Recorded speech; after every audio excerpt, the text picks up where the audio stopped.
Hello everyone, here's what's coming up tonight on News Center Now. Remember that storm we had just a few days ago? Kind of hard to forget. Well, we're getting ready for round 2, and this one could be worse. We've been able to cut down on narcotic prescribing in our office by about 95%. How one oral surgeon is taking matters into his own hands when it comes to fighting the opioid crisis. And how we shop is changing, but for 2 main toy stores, they've been keeping customers coming back for decades. This is News Center Now.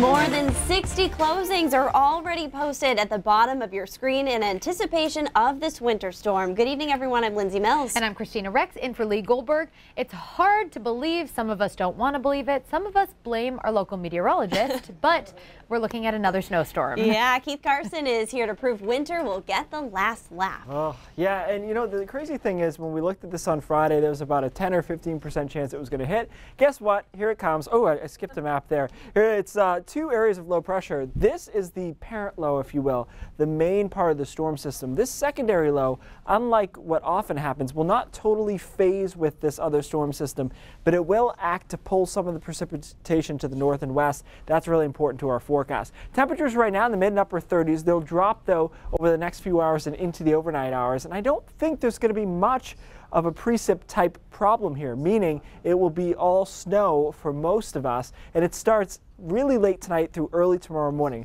A couple of flurries here around 11 o'clock. Notice it starts to roll in 4 or 5 o'clock over southwestern Maine, but quickly overspreads the state, and most of the state snowing by noon, the entire state snowing by 4 or 5. Now, by the afternoon, snowfall rates here will get really high, especially along the coastline through the mid-coast into down East Maine. Could be 2 inches an hour of snow. And this is a long duration event because it keeps snowing on Tuesday night and it continues to snow, although lighter, but it snows through a good portion of the day on Wednesday as well. And if you're in the mountains, it snows until Thursday midday.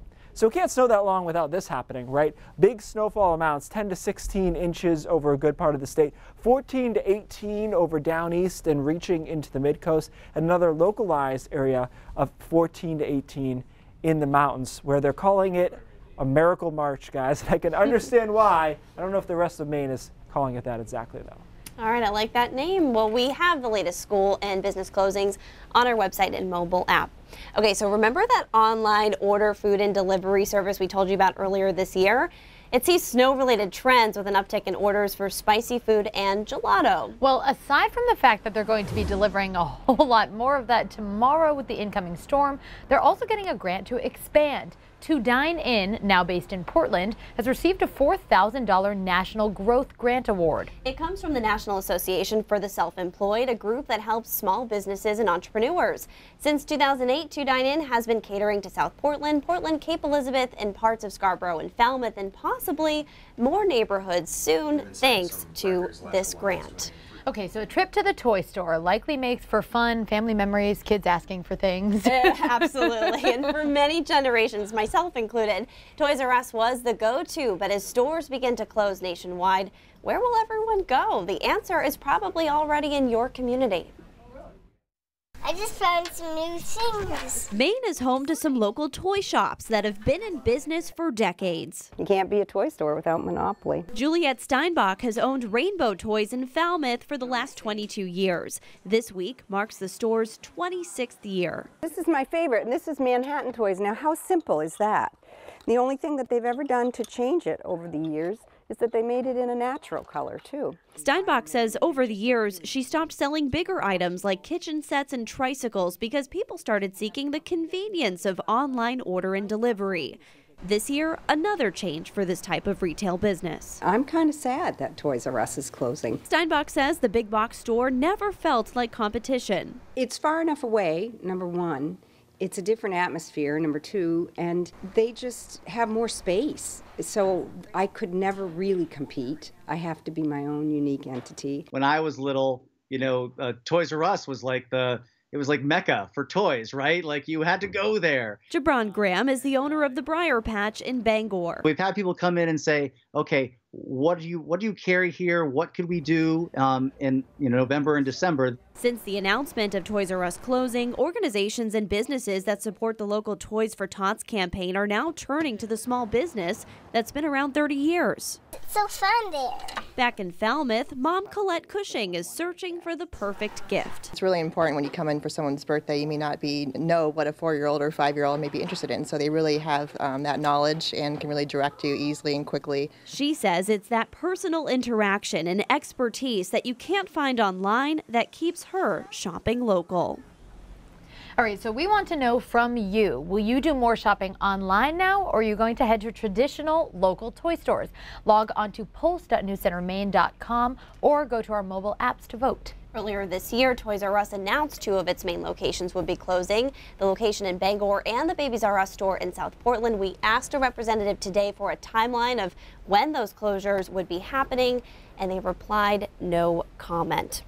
All right, if you feel like you need a nap today, don't worry, because it's National Napping Day. Many of us may feel tired after springing forward this weekend, but a new survey shows sleep deprivation is a problem all year long. The Harris poll found 61% of adults worldwide have some kind of medical issue that affects their sleep. 58% said worrying had them awake, and a quarter admitted to being distracted by technology. These sleepless nights may be taking a toll. About 40% of respondents said they feel irritable or have trouble concentrating during the day. And we're learning more about the couple accused of beating their daughter to death in Stockton Springs and what their life was like before moving to Maine. Marissa Kennedy was laid to rest this weekend in New Windsor, New York. The 10-year-old was allegedly beaten to death by her mother, Sharon Carrillo, and stepfather, Julio Carrillo. The couple lived in New Windsor, New York before moving to Maine. Police there say they were called to the Carrillos' apartment 3 times, once for a verbal altercation, another time because a neighbor heard a man yelling he was going to blow the building up, and a 3rd time for a report of a woman screaming. Police did not press any charges during those calls, but investigators did say each time officers were at the apartment, there was no indication that a child was living with that couple. And we'll continue to keep you updated on that story on our website and mobile app. A Maine House candidate from Sabattis is receiving backlash after attacking 2 students who survived the shooting at a Florida high school last month. According to the Press Herald, Leslie Gibson, the only declared candidate for the 57th district, took to Twitter to call one young woman a skinhead lesbian and to denounce another as bald-faced liar. The messages have stirred up some in Democratic ranks, but so far no one has stepped up to take on Gibson. Gibson has since made his Twitter account private. And 5 people were killed yesterday when a private helicopter with 6 people on board crashed into the East River in New York City. According to authorities, the only survivor was the pilot. He managed to free himself from the wreck and was taken to a hospital in, quote, okay condition. NYC Fire Commissioner Daniel Nigron says everyone but the pilot was tightly harnessed into the helicopter, which was upside down at the time and completely submerged. Federal investigators are looking for clues for the cause of that crash. Scary moments for country singer Tim McGraw as he collapsed on stage during a concert in Dublin, Ireland last night. Audience members captured pictures and video of the singer as he performed his hit Humble and Kind along with his band. His wife, singer Faith Hill, was performing with him in Dublin. A representative from McGraw said the singer suffered from dehydration and was attended to by local medical staff and that he's fine. Hill came out with band members shortly after the incident to tell the audience what happened.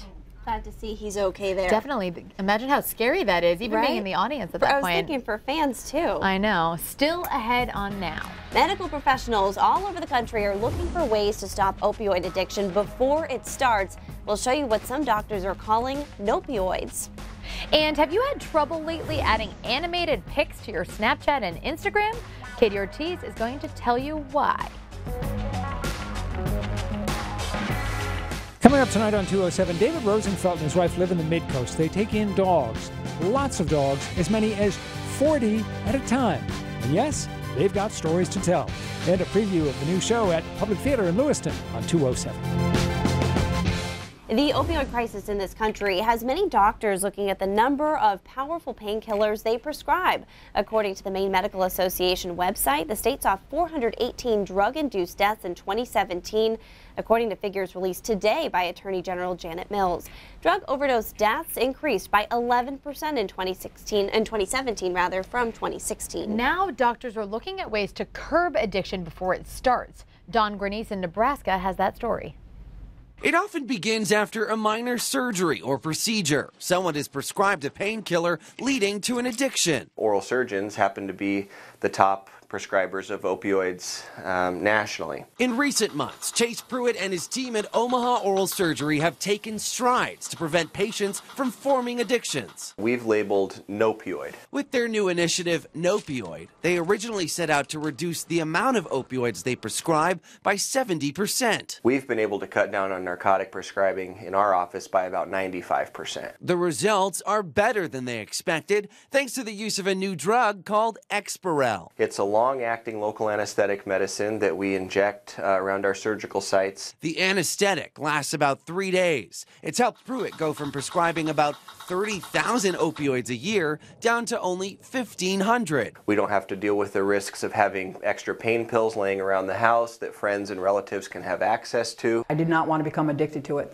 The pain that I was experiencing was enough for me to obviously be prescribed as much opiates as I wanted. I was taking oxycodone, Oxycontin, and also Flexeril and other nerve blocking pills. Nationwide, physical therapy has been another alternative doctors can prescribe to their patients. For Lynn Carey, after losing limbs in a tragic accident, she says she's thankful she tried other forms of pain relief to help avoid any addiction. I did go cold turkey.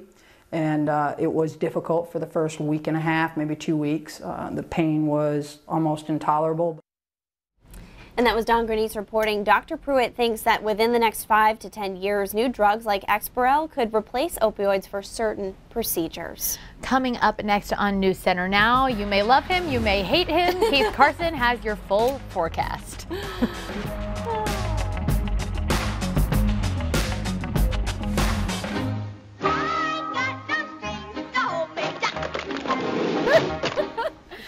Didn't your mother ever tell you lying makes your nose grow? Well, it turns out we may be lying constantly and not even realize it. Monica Garcia sets out to verify the truth about lying. Even the saying, liar, liar, pants on fire. That's a lie. Your pants don't really catch fire. More than likely, the lie just goes unnoticed. Well, a lie I tell every day. Yeah, it's uncomfortable to admit. Let's start with an easy one. The lies we tell ourselves. I'll do my homework after I watch this episode of Netflix. I'm gonna start working out. Been there. But it never happens. Then there's the old lying because it's polite. I'm doing a story about how people tell 40 lies a day. What's your lie? I'm sorry, I don't have time. I'm late for class. We're doing something? Okay, no problem. Who knows if they were late for class? But even my response of no problem. No problem. Was a lie. I wanted to talk to them. Thanks, though. And why am I thanking them? For this, we turn to psychologist Sarah Gallimore. Nobody likes to feel uncomfortable. To verify, do we unconsciously lie? Somebody might ask a question for their opinion about something or ask them to do something. Maybe they don't want to do it. And we tend to come up with a white lie. We verified. We unconsciously lie. And a lot more than we realize. So we hit the streets hoping people would fess up. My other personality, her name is Shanae. What do they think they're lying about on a daily basis? I'm on my way. I like my boss. Shanae will say, yeah, you're right, you know, but in her mind she says, you are such an idiot. That's easier, and we do it so often that that's our habit. Oh, everything is going to be okay. That's a lie. I'm not lying. I'm not lying. It will be. Trust me. If you say so. I like that. Positive attitude here. All right. Slugger the Sea Dog, he doesn't lie. He tweeted at Keith Carson this morning, and it looks like he's ready for winter to be over. So baseball can start. I wish that snow was a little deeper for him because it looks like he hurt himself a little bit there. Do you guys have white lies that you always tell? I think everybody does. Yeah. Do you have one that you can think of?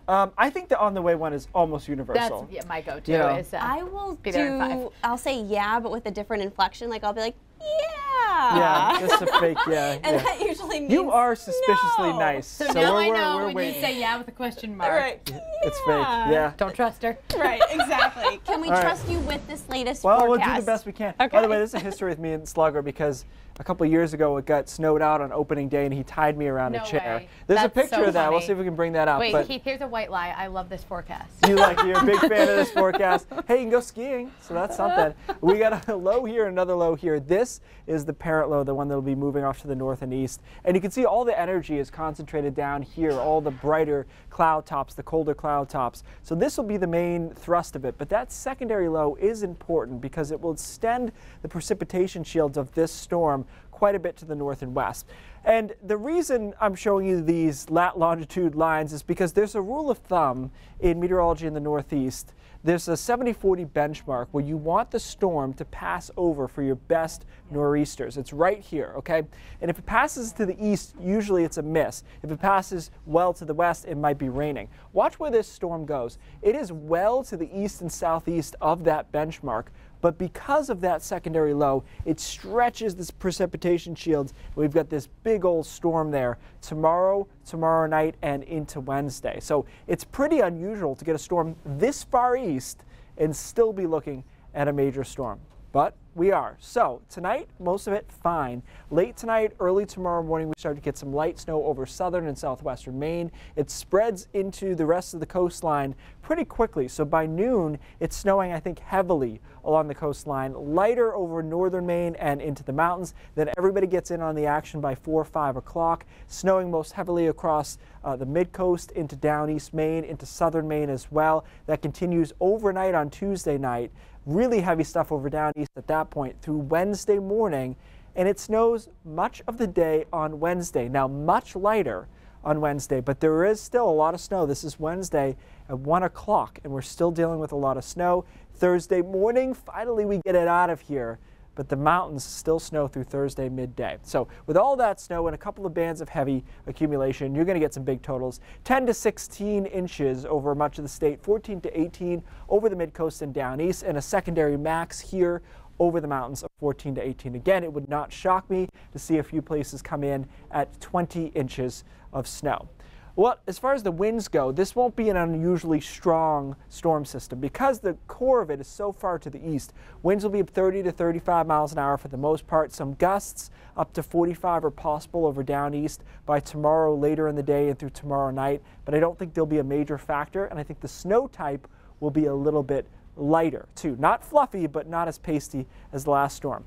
So if you haven't had enough good news here, the weekend looks okay, but when we look into Sunday and Monday and into Tuesday of next week, it is downright cold. In fact, we could be in the single digits overnight on Monday night and into Tuesday. So the idea that, hey, it's March, so the snow will melt quickly, that doesn't really look to be the case here. And there are other storms lurking for next week. Kathy Hooper wants to know on Facebook if your forecast is a lie. Yeah, I wish it were for a lot of people, but this is March. It's going to get a little weird if we get another one next week. This happens.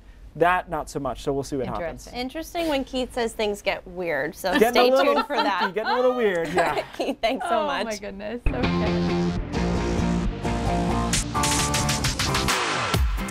No matter how you pronounce it, Giphy or Jiffy, I don't even know the real term at this point, you may have noticed that that feature on Instagram and Snapchat has disappeared. Now, GIFs are those small animated pictures and videos that have become super common in texting and tweeting and Facebook messaging even.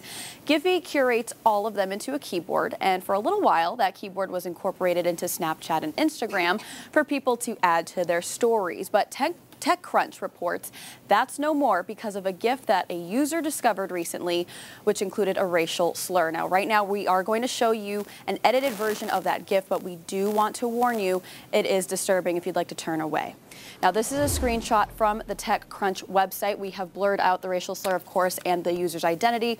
In addition to the slur, the GIF shows a monkey turning what they say is the picture, in the picture, is a, quote, death counter. Now, it also shows a white male sales, saying, quote, keep cranking, Bonzo. The numbers just keep on climbing.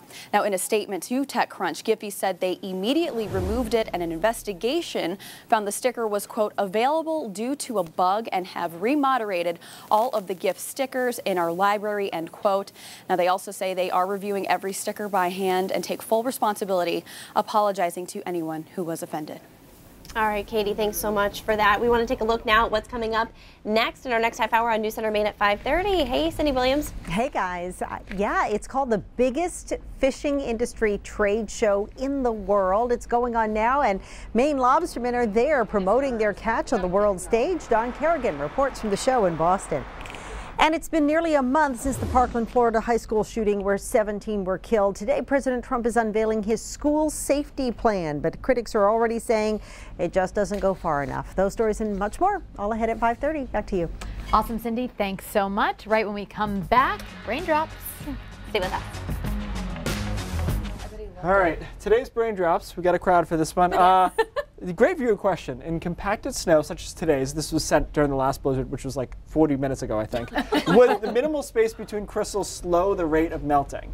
So he's basically asking, is that pasty snow actually slower to melt because it is so packed down together? That's a very advanced question. He had some other things in the email that we don't even have time for, but that is a great question. The answer is yes, actually. Now, the interesting thing is that a lot of times this heavy, wet snow is during a time period where it's relatively warmer. So you might say, well, the snow melts pretty fast. And you might ask, why are we showing you mashed potatoes? Right. So reason for this, the density of it is important. So this packed down snow, right, the air can't circulate around it. You ever try to microwave mashed potatoes? Yes. Takes forever. Okay. It takes a very long time. It's the same problem. The density doesn't allow it to penetrate. Now, in that case, you're talking about long wave microwave, but it's the same idea with radiation. It's still a wave trying to get to the center of something. So are you saying the yellow snow is from butter? Yes, I think that's comparing the main it thing to we mashed took away from this. potatoes. But if you think about it, it's kind of counterintuitive that March snow or April snow would technically, everything else being the same, be harder to melt than that fluffy snow that you see flying around. It is easier to shovel, in my opinion. Yeah. Because you just clump it up all at once. Exactly. You push it off the car, it just falls right off. And this is kind of like if you see a fluffy snow, you can imagine how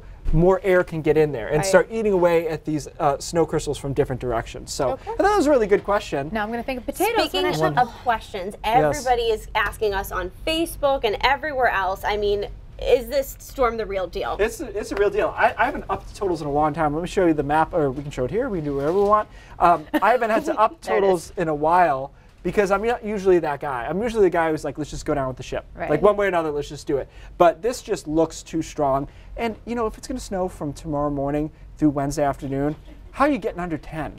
Like it's just not going to happen. So I think these numbers should be good. If anything, again, I wouldn't be shocked to see some 20s here. I'm just going to need some more recovery time before the next one. Yeah, I know.